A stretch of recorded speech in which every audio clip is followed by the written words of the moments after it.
अरे भगवान जगन्नाथ जी को कीचड़ क्यों चढ़ाया जा रहा है? आइए देखते हैं इस अनोखी कथा में। पुरी के मुख्य पुजारी राजगुरु भावदेव गहरी नींद में सो रहे थे। तभी अचानक भावदेव उठो, भावदेव उठो। सामने भगवान जगन्नाथ, दाऊ बलभद्र और सुभद्रा जी खड़े थे। पर आज ठाकुर जी बहुत गुस्से में थे। उनकी आंखें एकदम लाल थीं। कांपते हुए भावदेव बोले, प्रभु मुझसे क्या अपराध हुआ? जगन्नाथ जी बोले, तुम्हारे पुजारियों ने मेरे प्रिय भक्त मनोहर को मेरे ही दरवाजे से धक्के मारकर निकाल दिया। जो कमल मैंने खुद उसके लिए प्रकट किए थे, उन्हें कूड़े की तरह पैरों तले रौंद दिया। जाओ भावदेव, सुबह होने से पहले मेरे मनोहर और उन फूलों को पूरे सम्मान के साथ मेरे पास लाओ, वरना कल पुरी में प्रलय आ जाएगी। स्वप्न टूटा। पसीने से तरबतर भावदेव जी चीखते हुए उठे, क्षमा महाप्रभु। उन्होंने दौड़ते हुए पूरे मंदिर में हाहाकार मचा दिया। उठो सब, मशाले जलाओ। मनोहर दास नाम के एक साधु को अभी ढूंढो। भागते हुए वे सीधे सिंह द्वार के पहरेदार पुजारियों के पास पहुँचे। सच बताओ, आज दिन में क्या हुआ था? मैंने महाप्रभु का क्रोध देखा है। पुजारी थर थर कांपते हुए बोले, राजगुरु जी, दिन में एक मैला कुचैला साधु आया था, मनोहर दास, पर वो गंदे गमछे में सड़े और बदबूदार फूल लाया था, इसलिए हमने उसे भगा दिया। आखिर दिन में हुआ क्या था? हमारे ठाकुर जी के एक परम भक्त थे, मनोहर दास। एक दिन बैठे बैठे उनके मन में आ गई कि महाप्रभु के दर्शन करने हैं। अब लग गई लगन तो चल पड़े पैदल ही पुरी की तरफ। रास्ते में भयानक प्यास लगी। एक छोटे से गांव में एक तालाब के पास गए पानी पीने, तो आंखें फटी की फटी रह गईं। कड़ाके की सर्दी का मौसम और पूरे तालाब में लाल सफेद कमल खिले हुए। मनोहर दास जी बोले, अरे इस मौसम में कमल? ये तो मेरे ठाकुर जी का ही चमत्कार है, उन्हीं के लिए है। अपने मैले कुचैले गमछे में सारे फूल बड़े प्रेम से बांध लिए और चल दिए। बात तो कहने में बड़ी आसान लगती है कि चल दिए, लेकिन महेंद्र पर्वत से श्री जगन्नाथपुरी का रास्ता कोई 2-4 कदम का तो था नहीं, महीनों का लंबा सफर। और मनोहर दास जी के पाँव में न जूते न कोई सवारी। रास्ते में कड़कड़ाती धूप भी मिली, भयंकर बारिश भी मिली और ठिठुरने वाली सर्दी भी। लेकिन मनोहर दास जी को अपने शरीर की कोई सुध ही कहाँ थी। उनके भीतर तो बस एक ही आग जल रही थी, कब मेरे महाप्रभु के दर्शन होंगे, कब मैं अपने इन हाथों से ये फूल अपने ठाकुर जी के श्री चरणों में चढ़ाऊंगा। चलते चलते दिन हफ्तों में और हफ्ते महीनों में बदल गए। धूप और धूल से मनोहर दास जी का शरीर एकदम सूख कर काटा हो गया। पैर छालों से भर गए, पर वो रुकते कहाँ।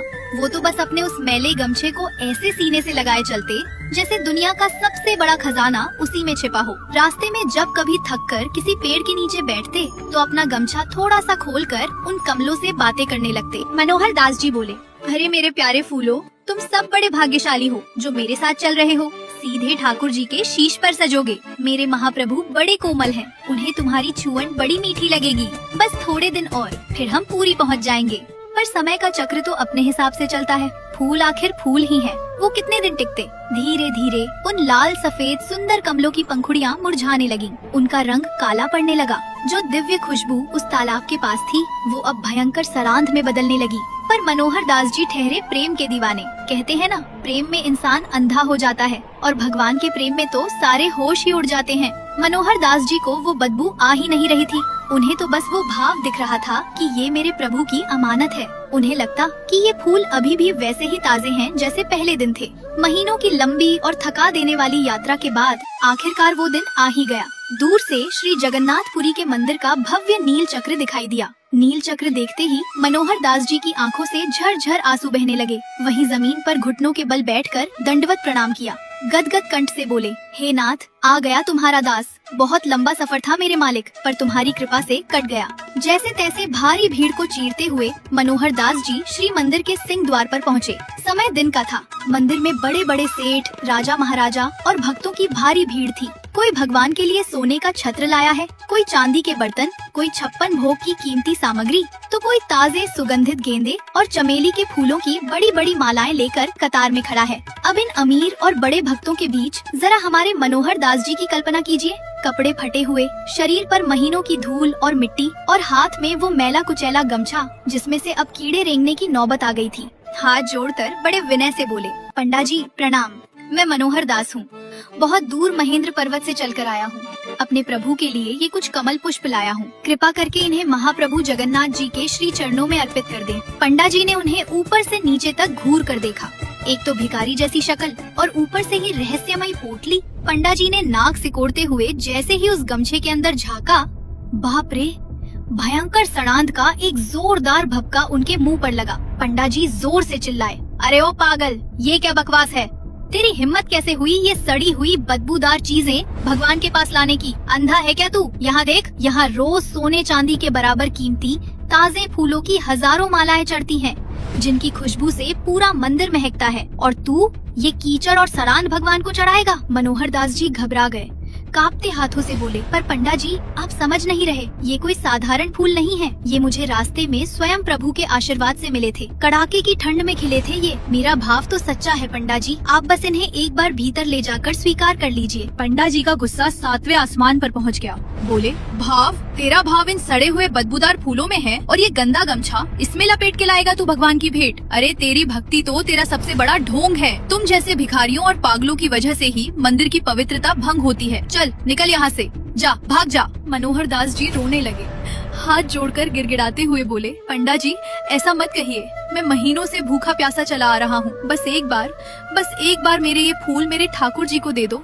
मैं दूर से ही दर्शन करके वापस चला जाऊंगा। लेकिन पंडा जी को जरा भी दया नहीं आई। क्रोध में उन्होंने मनोहर दास जी के हाथ से वो मैले गमछे की पोटली जोर से छीन ली और पूरी ताकत से जमीन पर दूर फेंक दी। इतना ही नहीं, उन्होंने मनोहर दास जी को जोर से धक्का दिया और वो सड़े हुए बदबूदार काले पड़ चुके फूल चारों तरफ धूल और मिट्टी में बिखर गए।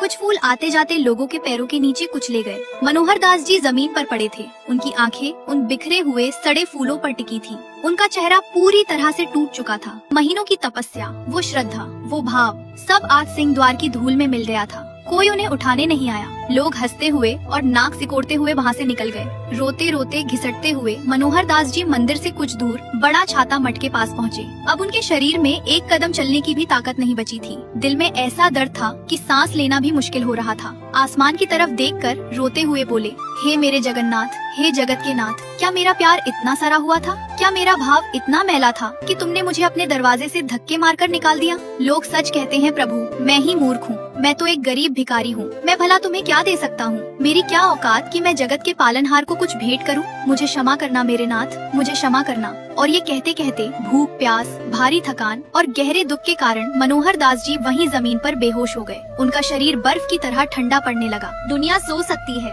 पर वो जो भीतर गर्भगृह में बैठा है ना, वो बड़ी बड़ी गोल आँखों वाला ठाकुर, वो सब देखता है। भगवान को कोई 56 भोग से नहीं खरीद सकता और कोई सड़े फूलों से उसे अछूत नहीं बना सकता। पुजारियों के मुंह से दिन की ये बात सुनकर भावदेव जी ने अपना माथा पीट लिया। मूर्ख, अज्ञानी, घमंडी, तुमने एक भक्त को नहीं साक्षात भगवान को ठुकराया है। वो फूल प्रभु ने स्वयं उसके लिए प्रकट किए थे, किधर फेंका तुमने उसे? पुजारी रोते हुए बोले, बड़ा छाता मठ की तरफ। चलो सब उधर। और सुनो, भावदेव जी चीखे, कोई उन सड़े हुए फूलों को हाथ भी मत लगाना। उनकी एक एक पंखुड़ी, एक एक पत्ती को पूरे सम्मान के साथ उठाना। वो भगवान की सबसे कीमती अमानत है। मशालों की रोशनी में सब बड़ा छाता मठ के पास पहुँचे। एक कोने में ठंड में सिकुड़ा हुआ एक शरीर पड़ा था। भावदेव जी दौड़कर वहाँ गए और जमीन पर गिर पड़े। मनोहर दास जी बेहोश थे, शरीर बर्फ जैसा ठंडा हो रहा था। भावदेव जी ने एक बड़े राजगुरु का सारा अहंकार छोड़कर उस गरीब साधु के चरण पकड़ लिए। पानी लाओ। उनके चेहरे पर पानी के छींटे मारे गए। धीरे धीरे मनोहर दास जी ने अपनी आंखें खोली। सामने इतने सारे पुजारियों और मशालों को देखकर वो डर गए। लड़खड़ाती आवाज में बोले, मैं कहाँ हूँ? क्या मैं मर गया? नहीं महात्मा, आप तो महाप्रभु की जान हैं। हमें क्षमा कर दीजिए। हम अज्ञानी अंधे लोगों ने आपको और आपके प्रेम को पहचाना नहीं। स्वयं महाप्रभु जगन्नाथ ने हमें हमारी भूल का आभास कराया है। चलिए, प्रभु आपकी प्रतीक्षा कर रहे हैं। जिस भक्त को कुछ घंटे पहले धक्के मारकर फेंका गया था, अब उसे पुरी के मुख्य पुजारी अपनी गोद में सहारा देकर सम्मान के साथ अंदर ले जा रहे थे। जिन फूलों को कूड़ा कहा गया था, उन्हें रेशमी कपड़ों पर सजाकर लाया जा रहा था। राजगुरु और पुजारियों ने मनोहर दास जी को भगवान जगन्नाथ, बलभद्र और सुभद्रा जी की मूर्तियों के ठीक सामने खड़ा किया। मनोहर दास जी की आंखों से आंसुओं की धारा बह रही थी। वो अपने ठाकुर जी को एक टक निहार रहे थे। एक पुजारी कांपते हाथों में वो गमछा लिए खड़ा था, जिसमें वो सड़ी गली काली पड़ चुकी पंखुड़ियाँ थीं। भावदेव जी बोले, चढ़ाओ, भक्त की भेंट भगवान को अर्पित करो। पुजारी की हिम्मत नहीं हो रही थी। उसने आंखें बंद की और डरते डरते उस सड़े हुए फूलों की पोटली को भगवान जगन्नाथ जी के श्री चरणों से स्पर्श कराया। और फिर जो हुआ, उसने सबको हिला कर रख दिया। जैसे ही वो पोटली महाप्रभु के चरणों से छुई, भगवान की मूर्ति से एक दिव्य, नरम, सुनहरी रोशनी निकली। गर्भगृह जगमगा उठा। देखते ही देखते पोटली के अंदर की वो सूखी, भूरी और सड़ी हुई पंखुड़ियाँ धीरे धीरे खुलने लगी। जादू की तरह उनमें रंग भरने लगा। सड़ांध और कालापन गायब हो गया और कुछ ही सेकंड के अंदर वो सड़े हुए कूड़े के टुकड़े दुनिया के सबसे बड़े, सबसे ताजे, खिले हुए और सुंदर लाल सफेद कमलों में बदल गए। पूरे गर्भगृह की हवा में एक ऐसी अलौकिक स्वर्गीय सुगंध फैल गई जो आज तक किसी ने पृथ्वी पर नहीं सूंघी थी। वहाँ मौजूद हर पुजारी, राजगुरु, सेवक की सांस रुक गई। सब हक्के बक्के रह गए। मनोहर दास जी ये नजारा देखकर फूट फूट कर रोने लगे और घुटनों के बल जमीन पर गिर पड़े। मेरे ठाकुर, मेरे महाप्रभु। ये था भगवान का जवाब। वो फूल मरे नहीं थे, वो सड़े नहीं थे, वो तो बस अपने महाप्रभु के एक स्पर्श का इंतजार कर रहे थे। ठाकुर जी ने दुनिया को दिखा दिया कि अगर भक्त का भाव सच्चा हो तो भगवान के लिए जहर भी अमृत बन जाता है और सड़े हुए फूल भी दिव्य कमल। बोलिए जगन्नाथ महाप्रभु की जय। भक्त और भगवान के सच्चे प्रेम की जय।